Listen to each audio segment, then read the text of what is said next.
All right, y'all, let's get into this week in review. So, this was my first week really doing things related to wholesaling. So, that was really exciting. The very first thing on my to do list this week was to identify counties in the Pine Belt here in Mississippi. And that was really easy. Literally, I just put it into ChatGPT, checked it against the map, got that good to go. That brings me to the second thing was to contact local title companies. So that was also simple enough, just looking up title companies in the area. And there were some questions that I needed to ask. So asking them about whether or not they work with wholesalers, that need to be your first question for real, because it's either a yes or it's a no. And half of them were about a no, some of them were a yes.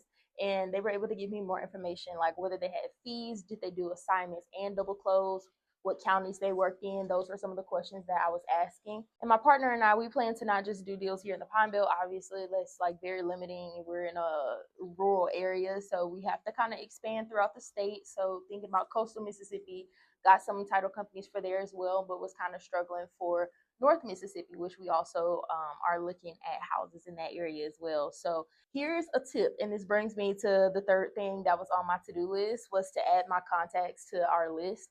There were some people that I connected with like on Facebook groups and things like that. And one of the buyers that I connected with, I was like, you know what? Why won't I just ask them like of title companies in the area? And that seemed to be very helpful. So that was very helpful. Thank you so much if you see this video. I did go ahead and add the people who I've already been in contact with onto the spreadsheets, and I just honestly used ChatGPT. I was like, hey, Chat, make me a spreadsheet to keep up with the buyers who I'm in contact with, what their typical rehab levels are, what are their exit strategies, like all of these different things. And so Chat made a spreadsheet, and I have a spreadsheet for buyers. I have one for lenders. I have one for title companies slash attorneys. Because as we get into different states, some states use attorneys for closings and not like title companies. So the only thing that I didn't do on my list this week was drive for dollars, and it was raining a lot in Mississippi this week. So it's okay. I look forward to next week, another week of setting goals and prioritizing transitioning into wholesaling.